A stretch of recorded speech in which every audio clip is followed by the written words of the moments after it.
C'est la rentrée et avec la rentrée, c'est les retours de Medinvar.tv au sommaire de cette émission de septembre. Une escapade gastronomique du côté du Brusque, de la création contemporaine avec le festival Constellation, mais tout de suite, on va se balader tout en haut du Faron pour un tour avec le monde parallèle. On y va!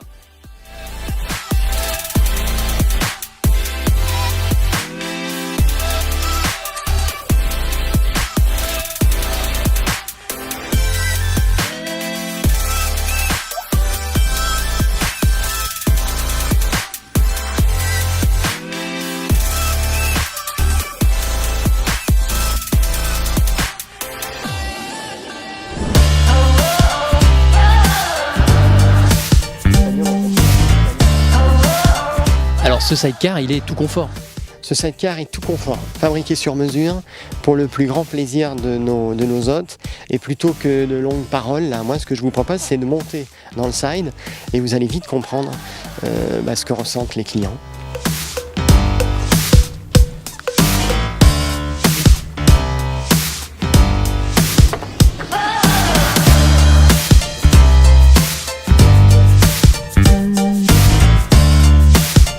Comment est née l'aventure du monde parallèle ?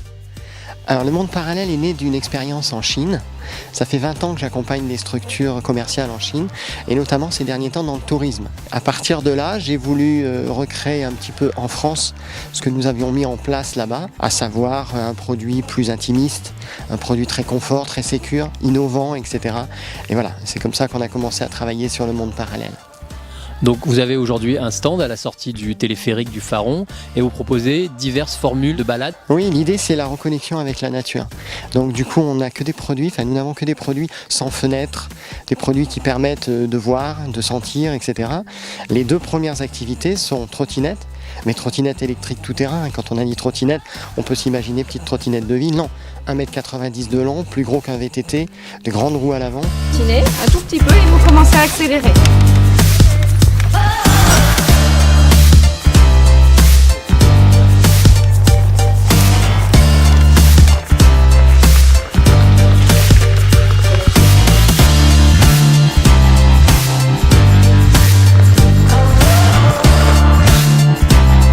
Le deuxième type de produit, c'est quelque chose de totalement différent. C'est un sidecar, un vrai salon roulant. Et tout ça nous permet d'amener les gens sur cet endroit magique. On part de Toulon, on passe par les routes du Faron. On a une vue en permanence sur le vide, etc. C'est fantastique, on est au ras du sol. En principe, les gens qui montent ne veulent pas redescendre à l'arrivée, quoi. C'est plutôt sympa. Donc là, c'est votre vue préférée sur Toulon depuis le Faron ? Oui. Là, c'est la 3D en réel. Regardez, vous avez une première colline, une deuxième colline et au milieu, vous avez Toulon. Au fond, Saint-Mandrier. Je vais dire, on ne peut pas se lasser de ça. Votre cible de clientèle, c'est qui ? Alors écoutez, si je vous parle de la cible initiale et de la cible actuelle, ça a totalement changé. Sur le Faron, pour ce qui est du side, eh bien en fait, nous avons un baptême. Nous avons voulu faire des prix, vraiment des prix accessibles. Donc le baptême, ici, il est à 20 €. C'est 2 tours du Faron sur le plateau. Et là, la clientèle, ce sont les enfants avec leurs parents ou avec leurs grands-parents. La deuxième cible, ce sont les couples ou les amis qui veulent à la base faire un petit frisson, etc. et voir des paysages fantastiques. Et ces gens-là, on les fait descendre du Faron ou monter du Faron. Le marché des croisiéristes, c'est aussi une cible que vous visez en pleine saison estivale ? Alors bien sûr, en fait nous avons eu l'opportunité d'abord de travailler avec TPM et la Rediff pour s'installer ici. Et c'est vrai que ça c'est déjà quelque chose de magique. Et la deuxième cerise sur le gâteau, c'est avec la direction des ports qui nous permet d'être à la sortie des croisières. Et là c'est vrai que c'est magique, on a des clientèles qui sont captives, des gens qui arrivent heureux. En repartant, ils sont encore plus heureux visiblement.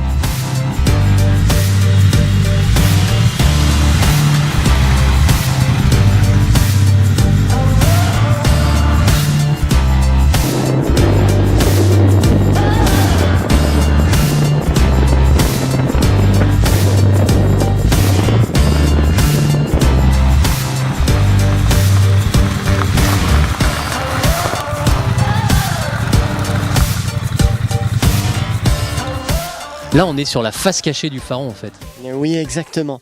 Là, on est sur le côté, malheureusement, où les Toulonnais, les touristes ne passent que très peu de temps, voire pas du tout en fait. Et pourtant, c'est le côté plein de falaises, c'est un endroit magique. Maintenant, pour la découvrir, il va falloir utiliser une nouvelle technologie, parce que, bon, évidemment, on ne peut pas avancer, il y a un vrai risque, un danger de mort en s'avançant trop près. Mais avec les nouvelles technologies, j'espère qu'on va pouvoir présenter cette face très rapidement. Enfin, dernier point, le Pharon. Le Pharon est un lieu magique qu'il faut absolument protéger et pour ça, je pense qu'à terme, il est impératif de montrer l'exemple en amenant de plus en plus de produits électriques. Nous avions une idée avec des véhicules électriques pour coupler au téléphérique, faire en sorte que les gens montent en téléphérique, descendent en véhicule électrique ou vice-versa. Nous travaillons là-dessus avec la Rédif. On a fait ces propositions, on espère que ça va aller jusqu'au bout pour le bien du Pharon, pour le bien des Toulonnais, des visiteurs, puis quelque part pour le nôtre aussi. Voilà.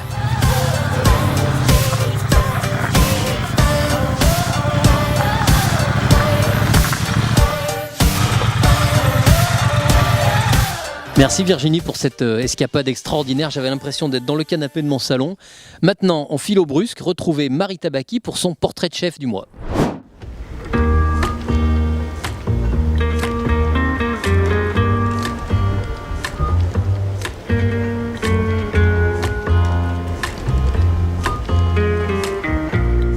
On est sur le petit port du Brusque à Sifour. J'ai rendez-vous avec un jeune chef, Pierre Laurin, qui nous attend en cuisine. On le retrouve tout de suite aux Rivières à Troyes.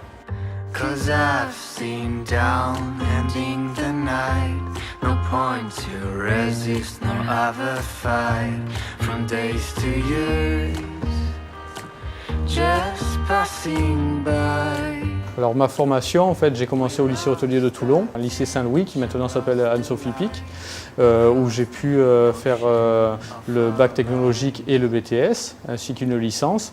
Et à l'issue de ces diplômes-là, j'ai pu travailler dans un certain nombre d'entreprises, notamment sur la Côte d'Azur, pour me former principalement à la salle, mais également à la cuisine. Et puis ensuite, en 2013, j'ai pu ouvrir cet établissement. Le commencement du restaurant, en fait, j'avais un chef de cuisine qui s'appelle Benoît Simian, qui est maintenant dans un restaurant à Hyères, qui s'appelle La Rome. Et donc moi, je m'occupais de la partie salle. Et puis, au bout de quelques années, Benoît a eu d'autres perspectives. Et donc, j'ai repris assez rapidement les fourneaux de mon restaurant.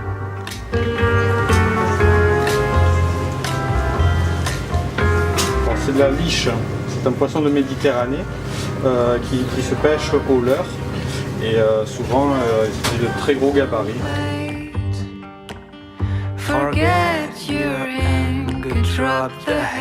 En fait, je voulais que ce soit déjà en termes de décoration un reflet de ce qui peut se faire sur la côte, avec une dimension un peu années 60, les belles années de cette zone géographique, les années Bardot comme on dit. Et en ce qui concerne la cuisine, je me base sur des recettes traditionnelles provençales, qui sont mes axes de travail, avec une dimension un peu plus moderne. J'intègre une dimension un peu exotique, asiatique, et l'idée c'est de revisiter également les plats que je voyais à l'époque faire ma grand-mère.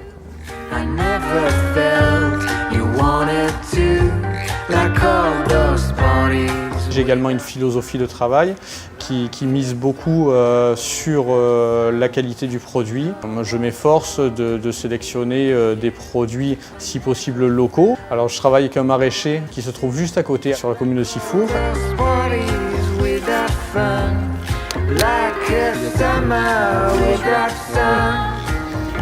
Cette année, on les a réussi les poivrons. Ça me permet effectivement d'avoir des produits de qualité à 2 pas du restaurant, comme on dit. Et puis, c'est vrai que de suivre la saison des légumes et ces beaux produits, ça m'inspire pour mes recettes. Et voilà, j'ai toujours des très beaux produits à disposition.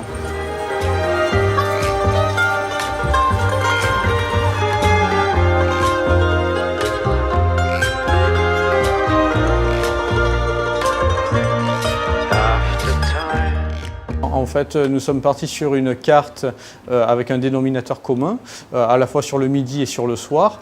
Le midi, nous avons une formule plutôt rapide, dans la même philosophie, avec des produits frais de saison qui changent régulièrement. L'idée est de faire un assemblage, comme j'appelle, planche-et-bol, avec des produits de la mer comme des produits de la terre. Donc on présente sur une planche, donc ça permet à nos clients de goûter un certain nombre de choses qui illustrent bien notre cuisine, ainsi qu'un dessert. Donc ça, c'est notre formule du midi. Et le soir, nous avons deux menus, un menu entrée, plat, dessert, avec plusieurs choix, que ce soit sur la terre, sur la mer, et un menu de dégustation qui est plus ouvert en 5 plats, où je peux effectivement travailler les produits que je rentre chaque jour et être un peu plus inspiré.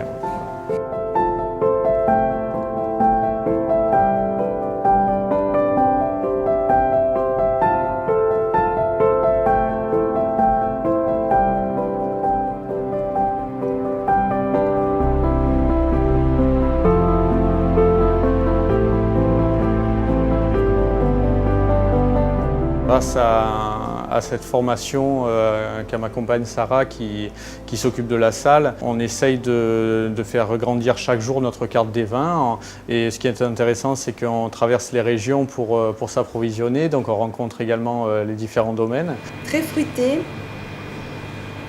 des arômes un petit peu de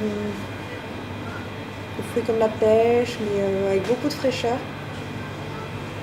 Je suis très attaché au Var. J'avais vraiment l'idée d'ouvrir mon restaurant sur les communes du bord de mer. Donc quand j'ai eu cette possibilité, j'ai vraiment opté pour le Brusque, qui est en plein développement et qui est un port de plaisance très agréable.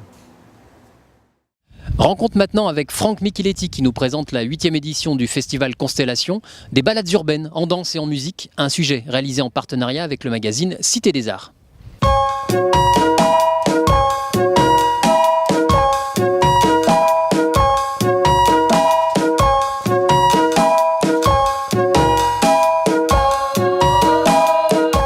Franck Micheletti, danseur et chorégraphe de Kubilai Khan Investigation et directeur artistique du festival Constellation.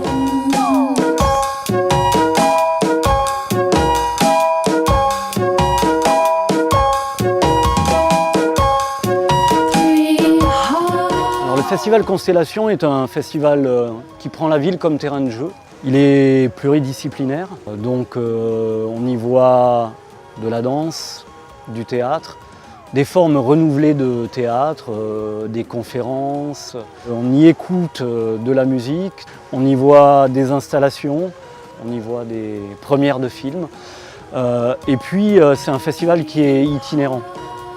Il se décline sur une douzaine de lieux. Au départ, il était qu'à Toulon. L'année dernière, il s'est ouvert à Hyères et cette année, on rajoute une journée à Olioul. Donc il est sur toute l'agglo. Et il propose au public justement de faire des chemins sur des lieux, des territoires et des domaines, des muses qu'ils ne connaissent pas nécessairement.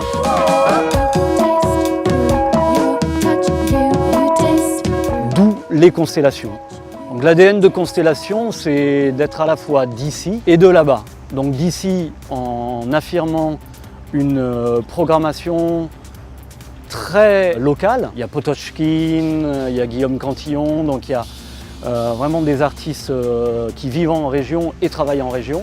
Il y a des projets participatifs, donc il y a une chorale participative qui est faite avec une association d'apprentissage du français qui s'appelle C3A. Donc le festival cherche la place de l'art à l'intérieur de la ville. Donc c'est pour ça qu'il se balade, qu'il est multisite.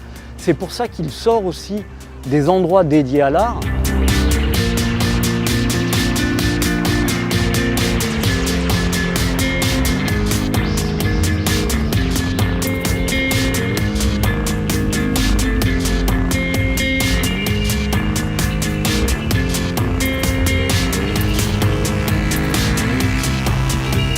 Donc ce festival peut être un facilitateur pour se réapproprier son territoire.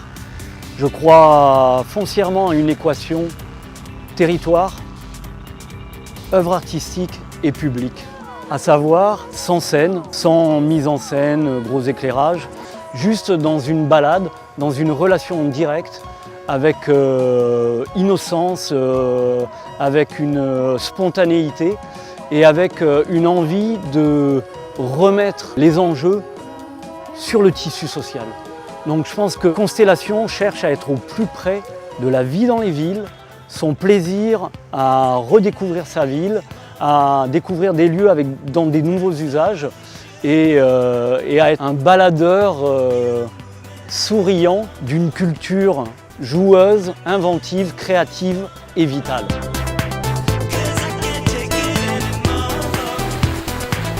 Donc le festival Constellation est entièrement gratuit parce qu'il appartient à tout le monde.